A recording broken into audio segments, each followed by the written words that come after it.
मैं नासिर हुसैन आप सबका एनएच अकेडमी में वेलकम करता हूं। आज हम लोग बीपीएससी 67 का पीटी का स्ट्रेटेजी के बारे में बात करेंगे कि किस हिसाब से हम लोग स्ट्रेटेजी को अपनाएंगे ताकि कि आपका 67 में जो पीटी होने वाला है बीपीएससी में वो आपका सिलेक्शन हो सके।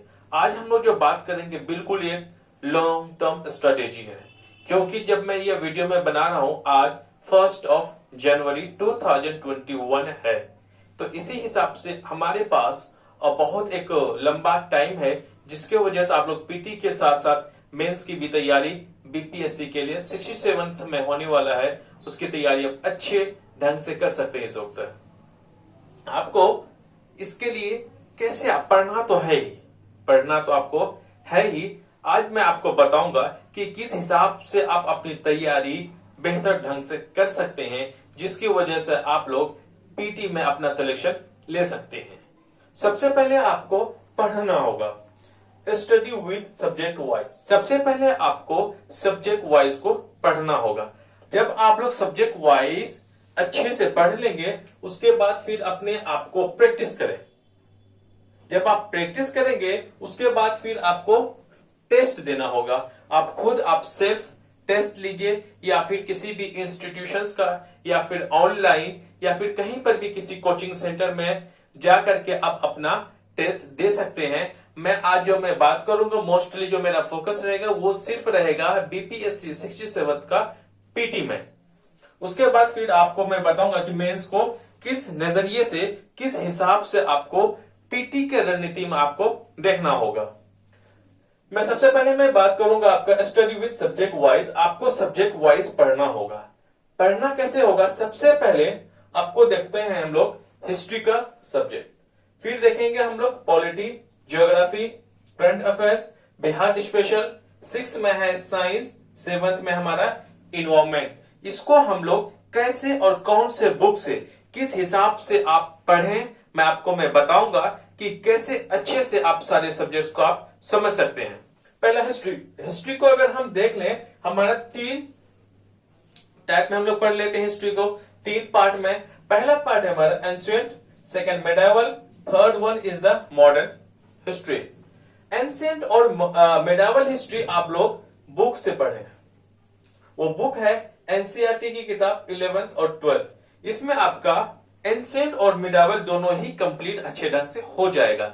जब आप लोग सब चैप्टर वाइज जब इन 11th और 12th को जब आप एनसीईआरटी की बुक को पढ़ेंगे, तो आपका बैक का जो एक्सरसाइज है उसको सॉल्व करना बहुत जरूरी है। जब आप उसको सॉल्व करेंगे तो आपको हर एक चैप्टर का कमांड आपको बढ़ने लगेगा। हर एक चैप्टर में आपका जो कमांड होगा, जो कॉन्फिडेंस लेवल होगा, वो आपका इंक्रीज करता जाएगा। और आपका यही जब आप लोग बैक एक्सरसाइज सॉल्व करेंगे, आपका मेंस में लिखने में बहुत ही ज्यादा साबित होगा। उसके बाद आपको बुक को पढ़ने के बाद आपको देखने हैं वीडियोस। आप एनएच अकेडमी का प्ले स्टोर में जाकर के, आप प्लेलिस्ट में जाकर के आप लोग वहां से वीडियोस को देखकर पढ़ सकते हैं। मैंने बहुत आसानी से, बहुत अच्छे तरीके से मैंने समझाने की आपको कोशिश की है। उसके बाद नेक्स्ट है आपका मॉडर्न हिस्ट्री में आपको स्पेक्ट्रम की एक किताब आती है, स्पेक्ट्रम की एक बुक आती है, वो आपको लेने हैं, और साथ में आपका ल्यूसेंट और लास्ट में आपका वीडियो। तो आपका स्पेक्ट्रम की बुक को अच्छे से देखना होगा। उसको क्या, मॉडर्न हिस्ट्री आप इनसे अच्छे ढंग से कवर हो सकता है। और भी बिपिन चंद्रा के और सब किताबें आ सकती है।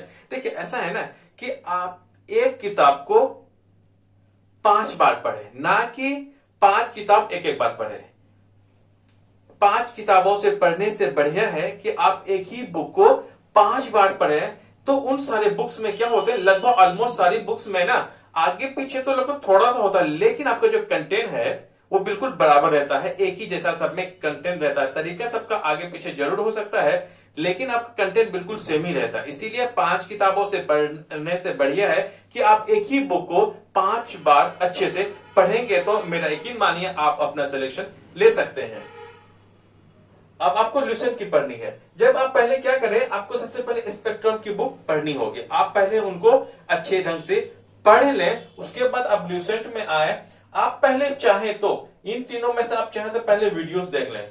मेरा पर्सनली आपको व्यू है कि आप पहले ना वीडियो देख लें। मेरा कहने का मतलब ये बिल्कुल भी नहीं कि आपका सिर्फ वीडियो से ही काम चलेगा, बिल्कुल भी नहीं। ये आपका सिविल सर्विस दे रहे हैं, आप छोटे मोटे आपके एग्जाम्स नहीं है तो आपको वीडियोस देखने होंगे। वीडियोस में क्या होगा कि जैसे मैंने शुरू से ही हिस्ट्री को मैंने पढ़ाना मैंने शुरू किया है, आपको प्ले लिस्ट में मिल जाएगा कि मैंने मिडावल हिस्ट्री को मैंने किस हिसाब से पढ़ा है। मैंने वहां पे टॉपिक वाइज मैंने सबको अच्छे से दिए हैं। जब मैं टॉपिक वाइज आप लोग देख लेंगे, जैसे कि सबसे पहले मैंने एग्जांपल लेता हूं, मिडावल हिस्ट्री में जो मैंने शुरुआत किया है वो किया है मैंने राइज ऑफ इस्लाम से। उसके बाद सेकंड वीडियो है या फिर सेकंड में टॉपिक की मैं बात करूं वो है इन्वेजन ऑफ तुर्क। थर्ड में है invasion of Mahmud Ghaznavi. Third में जो लास्ट है वो है इन्वेजन ऑफ गौरी, मोहम्मद गौरी। तो उनको मैंने अलग अलग से हिसाब से जब मैंने हमें बता दूंगा तो आपको क्या एक विजुअलाइज हो जाएगा आपको कि नहीं मैंने वहां पे सुना है, तो फिर आप उसको अच्छे ढंग से कर पाएंगे। उसके बाद आप बुक में जब आप भी अपनी नजर दौड़ाएंगे तो आपको नाम याद रहेगा, कुछ उसके इवेंट्स आपको याद रहेंगे। तो इस हिसाब से क्या होगा, आपका जो कॉन्फिडेंस लेवल है पढ़ने का वो बढ़ेगा। क्योंकि जब हम कोई भी नया काम कर रहे होते हैं तो हमें उतना कॉन्फिडेंस नहीं होता है। जब उसी चीज के बारे में आपने पहले कहीं सुना होगा कि हाँ जो मैं पढ़ रहा हूं मैंने पहले कहीं सुना है, या फिर किसी टीचर ने या गाइड ने या फिर आपको किसी कोई ने भी बताया होगा, तो आपको क्या होगा, उससे कॉन्फिडेंस लेवल हाई होगा। इसीलिए आप पहले वीडियोस को देखें, उसके बाद फिर आप बुक्स को पकड़ें, और उसके बाद जब आपकी ये बुक खत्म हो जाएगी तो आपको क्या ल्यूसेंट का पढ़ना है। थोड़ा सा मैं बैक हो जाता हूं। आप लोग एंशिएंट और मिडावल अगर पढ़ लें तो हर एक टॉपिक को पढ़ने के बाद क्या करना है, अपने आप को प्रैक्टिस करनी है। प्रैक्टिस, आपको सेल्फ प्रैक्टिस करना बहुत जरूरी है। आप लोग प्रैक्टिस किस हिसाब से कीजिएगा, आफ्टर स्टडीड एवरी वीडियो या topic practice is very important. मैंने टॉपिक या वीडियो लिया है, वीडियो मैंने टॉपिक के हिसाब से मैंने बताया है, छोटे छोटे हैं, आधे आधे घंटे के होंगे, थोड़ा आगे पीछे होगा। या फिर आप टॉपिक का यहां मतलब है कि फिर से मैं एग्जांपल लेता हूं, फिर मिडावल हिस्ट्री का एक है आपका राजपूत डायनेस्टी। राजपूत डायनेस्टी में आप अगर उठा लें चौहान डायनेस्टी, परमार डायनेस्टी, प्रतिहार डायनेस्टी, जो मैंने 3 लिए ना, अगर चौहान डायनेस्टी का अगर आप टॉपिक को उठा लें, मैंने इसी हिसाब से ही वीडियो बनाया है कि आपको बिल्कुल जितने भी इन बुक्स में से आपको इन बुक्स में से जितने भी उस चैप्टर के एमसीक्यूज बनते हैं उसको बिल्कुल प्रैक्टिस करना है। आपको आपके पास ऑब्जेक्टिव की जो बुक होंगी हर एक टॉपिक के उनको बहुत अच्छे से करने हैं। या फिर वीडियो या फिर टॉपिक, मैंने सेम ही चीज मैंने कहा कि वीडियो या फिर टॉपिक को आपको प्रैक्टिस करना है। प्रैक्टिस कैसे करना है, जैसे कि यहां एमसीक्यूज उठाना है। जैसे कि आप मिडावल हिस्ट्री में अगर आप चौहान डायनेस्टी के बारे में आपने पढ़ लिया अच्छे से, वीडियोस को भी देख लिए, बुक भी आपने पढ़ ली अच्छे से, आपने ल्यूसेंट को भी कर लिया, तो फिर आप क्या करें, पीटी के लिए आपको एमसीक्यूज को सॉल्व करना है। फिर से मैं रिपीट कर रहा हूं, पीटी के लिए आपको एमसीक्यूज को सॉल्व करना है। फिर मेंस के लिए आप लोग रिटन प्रैक्टिस करना होगा। रिटन प्रैक्टिस आप कहां से कर सकते हैं, आपको बुक्स मिलेगा, जैसे कि एनसीईआरटी किताब है 11-12 की, आप उसका बैक एक्सरसाइज को रिटन प्रैक्टिस करेंगे तो रिटन प्रैक्टिस किसका काम आएगा, वो मेंस का काम आएगा। तो आपका ऐसा नहीं कि सिर्फ पीटी में ही आपका सिलेक्शन काफी है, no, it's only a gate pass. सिर्फ अगर आपका जो पीटी है सिर्फ एक गेट पास की तरह काम करेगा। एक्चुअली असली जो पिक्चर है आपको GS1 GS2 जिसे हम मेंस कहते हैं उसमें है। देन आपको ऑप्शनल आफ्टर डेट आपका इंटरव्यू। तो आपको इनको भी मद्देनजर करना बहुत जरूरी होगा, because we have enough time. अब हम लोग पॉलिटी की बात करते हैं। स्पेक्ट्रम को सबसे पहले आप वीडियो या फिर स्पेक्ट्रम को पहले देख लें, उसके बाद आपको ल्यूसेंट को देना है। ल्यूसेंट क्या है, बिल्कुल एक सिलेक्टेड टॉपिक्स है, उसमें बहुत ज्यादा उसमें एक्सपेंड नहीं है, आपको बिल्कुल एकदम सिलेक्टेड टाइप का है। तो फिर आप इसको देखें और प्रैक्टिस जरूर करें, जरूर से मतलब जरूर करें। आपको क्या है ना कि कंसिस्टेंटी कंटिन्यूटी रखना बहुत जरूरी है, क्योंकि यह एक लंबी रेस है। आपको अगर आपको अगर मंजिल चाहिए, आप जितना चाहते हैं तो आपको रोज मेहनत करनी होगी। 5 से 6 घंटा आपको रोज ही पढ़ने होंगे, आपको देने ही होंगे। आपको टाइम टेबल को बहुत अच्छे से मैनेज करने होंगे। सारे सब्जेक्ट्स को सिलेक्टिवली आपको कौन सा टॉपिक उठाते हैं उसको भी जब पढ़ने के बाद प्रैक्टिस जरूर करें। प्रैक्टिस के बाद आप टेस्ट भी करना होगा। मैं आऊंगा फिर बाद में टेस्ट को आप कैसे कर सकते हैं। उसके बाद आपको अगर प्रैक्टिस में तो आ गया, साथ में आप कर सकते हैं जीडी, ग्रुप डिस्कशन। आपको ग्रुप डिस्कशन बहुत ही एक तरह से क्या होता है ना कि जब आप 3-4 दोस्त मिल करके जब आप किसी टॉपिक पे डिस्कस करते हैं, वो अपनी भाषाओं में वो कहने लगता है, आप भी कहने लगते हो। जब कोई भी चीज जब अपनी भाषा में, अपनी भाषा और होती दूसरी होती है किताबी भाषा, जब अपनी भाषाओं में जब वो सब चीजों को रहते हैं आपको विजुअलाइज हो जाता है, आपको वो सब चीजें क्या होती है ना लॉन्ग टर्म तक आपको याद रहता है। इसलिए आप चाहें तो ग्रुप डिस्कशन के साथ भी अपनी पढ़ाई को आगे ले जा सकते हैं। उसके बाद आ जाते हैं हम लोग मॉडर्न हिस्ट्री के बारे में मैंने बता दिया। नेक्स्ट आपका पॉलिटी। पॉलिटी की जो बुक है वो है एम लक्ष्मीकांत, एक इनफ बुक है। आपको इसमें एक इनफ बुक है, आप इसको आसानी से पढ़ भी सकते हैं, आपको अवेलेबल मार्केट में मिल जाएंगे सारी किताबें जो मैं आपको बता रहा हूं।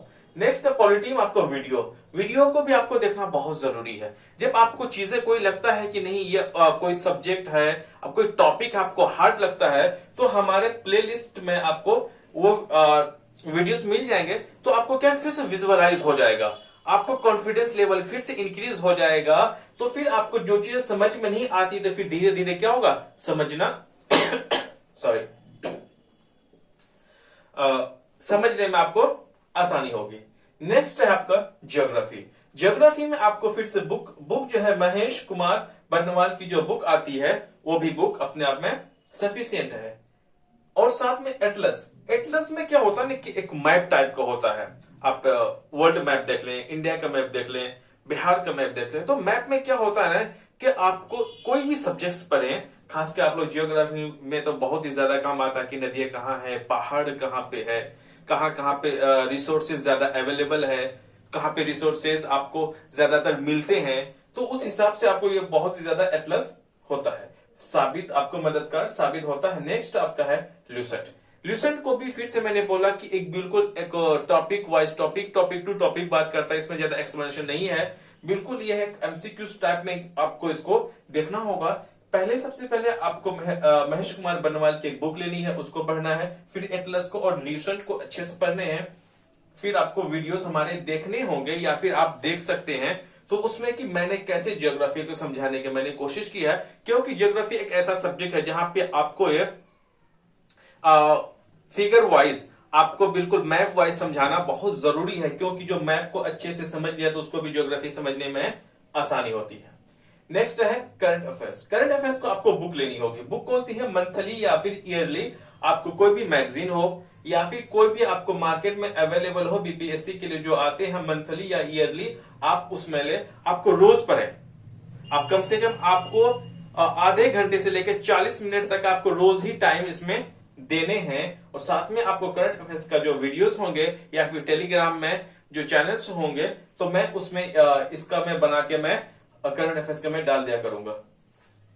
नेक्स्ट है बिहार स्पेशल के लिए एक बुक आती है इम्तियाज अहमद साहब की। ये भी बुक अपने आप में एक सफिशिएंट है। और साथ में मैं जो वीडियो आप हमारे जो बिहार स्पेशल का जो वीडियोस है वो प्लेलिस्ट में जाकर के आप देख सकते हैं। उसके बाद 6 में आपका है साइंस क्या है, साइंस में आप लोग ल्यूसेंट, स्पीडी, ये जो कि रेलवे के लिए आती है, तो आप स्पीडी और ल्यूसेंट को अगर अच्छे से अगर आपने देख लिया तो आपका साइंस से काम हो जाएगा। साथ में तो मैं तो वीडियोस में इसका लाने की मैं कोशिश तो करूंगा ही। और अगर किसी को भी और अच्छे से अगर देखना हो तो अगर आपको वक्त मिल जाए तो 8th, 9th और 10th 3 क्लास की बुक है जो साइंस वाला जो पोर्शन है, फिजिक्स, केमिस्ट्री और बायोलॉजी, इन तीनों टॉपिक्स को आपको देख लें तो ज्यादा अच्छा होगा। एनसीईआरटी के 8th क्लास, 9th और 10th और स्पीडी को, इन सबको तो चाहिए ही आपको। नेक्स्ट और लास्ट हमारा है इन्वायरमेंट, हमारे पर्यावरण के लिए बुक, क्योंकि आपको पर्यावरण से जो है वो साइंस और आपका ज्योग्राफी दोनों का मिक्सअप ही होता है। हमारा जो पर्यावरण होता है वो साइंस और जियोग्राफी दोनों का मिक्स होता है। तो आपको कोई एक अच्छी सी बुक अगर मार्केट में मिल जाए तो आप वहां से ले सकते हैं, और साथ में मैं तो वीडियोस तो मैं लाता ही रहूंगा। आप तो इसको समझ लिए कि आपको कैसे कौन कौन सी बुक्स उठानी है, कैसे पढ़नी है। फिर से मैं आता हूं आपको प्रैक्टिस में। तो मैंने आपको समझा दिया कि एमसीक्यूज पीटी जो है एमसीक्यूज को करना है पीटी के लिए, रिटन प्रैक्टिस करना है आपका मेंस के लिए। उसके बाद आपका टेस्ट आप जब करेंगे एग्जाम से पहले पहले लगभग 8 से 10 सैंपल टेस्ट जरूर करें। 8 से 10 जैसे कि एग्जाम से लगभग 3 महीने पहले आप ले लें।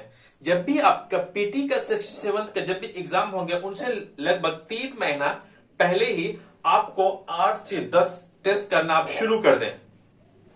जब आप शुरू करेंगे तो आपकी कमजोरी आपको पता चल जाएगा।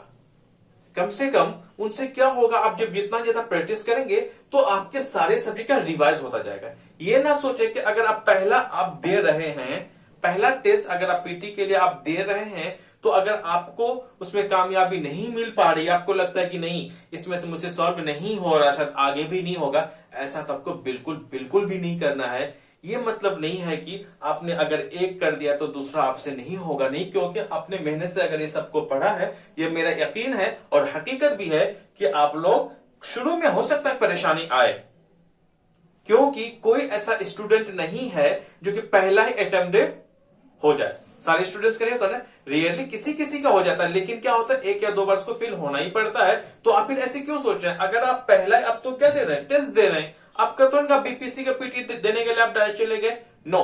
तो आपको अगर 1-2 जब भी करेंगे आपका कॉन्फिडेंस हो सकता है कि आपको थोड़ा सा आप स्लो पड़ जाए, नहीं आपको स्लो बिल्कुल नहीं पढ़ना, यहाँ पे आपको लगातार मेहनत करनी ही है। जब 8 से 10 करेंगे, करने के बाद जब अपने आप को आप महसूस करेंगे तो फिर मैं यकीन मानिए मेरा, आप फिर अपने आप को महसूस करेंगे कि नहीं, हाँ वाकई ही मेरी जो तैयारी है बहुत अच्छे ढंग से है। इनकी जो आपका जो सैंपल टेस्ट जो मिलेगा वो किसी भी आपको जो यूट्यूब में बहुत लोग हैं उसमें भी है, बहुत सारे इंस्टीट्यूशंस हैं, ऑनलाइन है, या फिर घर बैठे भी देख सकते हैं, या फिर किसी कोचिंग सेंटर में भी जाकर के देख सकते हैं, लेकिन करना बहुत जरूरी है, राइट। तो आपका पढ़ना है आपको सब्जेक्ट वाइज, साथ में जब प्रैक्टिस करनी होगी, मैं इसकी मैं बात अभी नहीं कर रहा हूं, ये दोनों को, और साथ में जो मैं मेंस की अब मैं बताने वाला हूं, तो इनके साथ में आपको देखना बहुत जरूरी है। जब आप ये पढ़ रहे होते हैं तो आप इसमें जब रिटन प्रैक्टिस कर रहे होते हैं, इसका मतलब आपको मेंस को मद्देनजर रखना ही होगा। सबसे पहले मेंस में आपको मेंस का सिलेबस को समझना बहुत जरूरी है। It's a civil service exam, right. So आपको मेंस को बहुत अच्छे से उसका सिलेबस को समझना पड़ेगा। फिर आपको स्टडी प्रीवियस क्वेश्चन पेपर्स, आप लोग इसका जो लास्ट 10 इयर्स का क्वेश्चन पेपर्स आपको मिल जाएंगे, मार्केट में अवेलेबल है, तो आप लोग इसको सॉल्व करना शुरू कर दें। हो सकता है ये मेंस का है, तो जब भी आप इसका क्वेश्चन पेपर सॉल्व कर लेंगे, जैसे कि आप लोग एंशिएंट हिस्ट्री में अगर देख लें, पाल आर्ट के बारे में है, मॉडर्न आर्ट के बारे में है, पटना कलम के बारे में है, तो आप इनको जब भी देखें, आपको हो सकता है कि आपको थोड़ा सा ना देख के कि अरे यार ये तो लंबा आंसर है, ऐसे बिल्कुल ना सोचें। आपको प्रैक्टिस करना है, एक दिन में हो सकता है एक ही हो जाए, कोई दिक्कत नहीं, हो तो रहा है ना, सेकंड डे भी एक हो रहा है तो भी हो रहा है ना, थर्ड डे हो सकता है कि आपको 1.5 क्वेश्चन कर ले, 2 क्वेश्चन कर ले, आपको लेकिन कंटिन्यूटी रखना बहुत जरूरी है। और उससे जरूरी अहम है आपका पेशेंस रखना यहाँ पे बहुत जरूरी है। आप जब भी आप डिमोटिवेट हो जाए, आपको लगता है कि नहीं यार मुझसे होगा कि नहीं होगा, तो फिर आप कुछ पल के लिए आप एसडीएम बनना चाहते हैं, एसडीओ बनना चाहते हैं, आप जिस पोस्ट के लिए आप करते हैं उसको आपके दिमाग में रखना चाहिए कि जब मेरा पीटी में सिलेक्शन हो, जब आपका बीपीएससी में सिलेक्शन हो जाएगा तो आप क्या बनेंगे। आप गूगल आप तो यूट्यूब में देख लीजिए कि what are the responsibilities of SDM, SI, CO, SDO, BTO. तो आपको जब इन सब देखेंगे ना, तो अपने आप को थोड़ा सा कॉन्फिडेंस हाई होगा, यार हो सकता है कि मैं भी बनूंगा। उसके रिस्पॉन्सिबिलिटीज को देखें, उसको अपने अंदर में लाने की कोशिश करें, और अपने आप को कोई ऐसा प्रॉब्लम कहीं आ जाए, अपने आप में सोचे यार अगर मैं यहाँ एसडीएम होता तो मैं क्या करता। अपने आप से करें, मैं नहीं कहता हूं कि आप किसी को बताएं या मुझे बताएं, नो, आप अपने आप करो। जब भी करोगे ना, छोटी छोटी जो नॉलेज है ना, समुद्र के तब काम करेगा। अ सिंगल ड्रॉप, है ना, many single drops of water make an ocean. बहुत सारे सिंगल ड्रॉप से मिलकर क्या हमारे सागर का बनाने में काम आता है। इसीलिए आपकी छोटी छोटी जो एफर्ट्स है ना, वही आपका कामयाबी तक आपको ले जाने में मददगार साबित होगा। अब प्रीवियस को कर लेंगे। प्रीवियस करने के बाद आपको रिटर्न, प्रीवियस को कैसे करेंगे आप, रिटर्न प्रैक्टिस जरूर करें। अक्सर क्या होता है ना कि हमने क्वेश्चंस को पढ़ा, छोड़ दिया, फिर हमने दूसरे क्वेश्चंस को पकड़ा, फिर थर्ड, फोर्थ, आगे आगे जब हम करते 10वें क्वेश्चन में जब पहुंच जाते हैं, पता चला कि लास्ट के 4-5 तो बिल्कुल गुल हो गए। ऐसे गुल हो गए, पता लगता हमने पढ़ा ही नहीं। Wasting of your time. उससे अहम है कि जो आप 10 क्वेश्चंस पढ़ लेंगे ना, आप रिटर्न प्रैक्टिस नहीं करेंगे ना, आप जो भूल जाओगे ना, वो आपको डीमोटिवेट की तरह काम करेगा, एक नेगेटिविटी की तरह काम करेगा। यार मैंने तो पढ़ा, मुझे तो आ ही नहीं रहा है। अरे आपने तो पढ़ा लेकिन प्रैक्टिस नहीं किया ना। It's a civil service. So आपको प्रैक्टिस करनी है। बाद में आपका करंट अफेयर्स। करंट अफेयर्स में आपको रिटर्न प्रैक्टिस करना बहुत जरूरी है। कहीं पर भी करंट अफेयर्स जो आता है आपको जो बुक मिलती है, कहीं पर भी मंथली या फिर ईयरली, आप उसको पढ़ें। और साथ में करंट अफेयर्स, जैसे जब इस वक्त मैं वीडियो बना रहा हूं 1 जनवरी 2021, एज यू नो दैट कि आजकल farmer protest all over India में चल रहा है। मोस्टली सब लोग दिल्ली के बॉर्डर में, जो पंजाब हरियाणा से आने वाले जो किसान हैं, वो बॉर्डर पे अभी रुके हुए हैं। तो आप लोग फार्मर प्रोटेस्ट क्यों कर रहे हैं, क्या इनकी डिमांड्स हैं, सरकार इसकी डिमांड्स क्यों नहीं मान रहे हैं, उसके पीछे के रीजंस दो अपने आप को देखिए, गूगल कीजिए या फिर मैगजीन्स में देखिए। और उसके बाद आप लोग प्रीपेयर सेल्फ नोट्स जरूर बनाएं। प्रीपेयर जो सेल्फ नोट्स है ना, आप इनके भी अलग अलग कर सकते हैं। आप लोग, मैं मान लेता हूं कि हिस्ट्री का आप कोई पढ़ रहे हैं, राइट, तो कहीं पर भी आपको लगता है कि नहीं ये ना अलग से हमें नोट डाउन कर लेना होगा, पेन डाउन कर लो कि नहीं यार, जब मैं प्रिपरेशन, जब भी आप रिवीजन करोगे आपको क्विक, बहुत जल्दी जल्दी आपको पॉइंट्स नजर में आते जाएगा।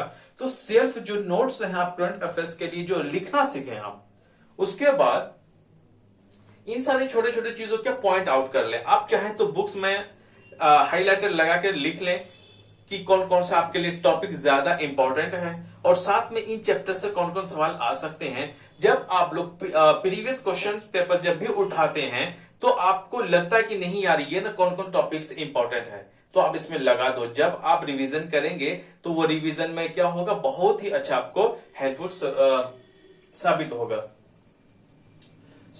आप लोग, मैंने बहुत अच्छे से मैंने समझाने की कोशिश की है आपको। आपको जब भी कोई, अगर आपको कोई परेशानी आती है, अगर आप कुछ पूछना चाहते हैं, तो आप प्लीज कमेंट सेक्शन में जाकर के जरूर कमेंट करें, आप हमें बताएं। क्योंकि इस वक्त कोविड-19 का दौर है, आप खुद सुरक्षित रहिए, अपने परिवार को भी आप सुरक्षित रखें। हम एक दूसरे से कांटेक्ट इस वक्त नहीं कर सकते हैं। अगर आपको कोई सवाल अगर मन में है बीपीएससी 67 का स्ट्रेटेजी को लेकर, बुक्स को लेकर के, नोट्स को लेकर के, तो आप प्लीज जरूर हमें जरूर बताएं। Thank you very much.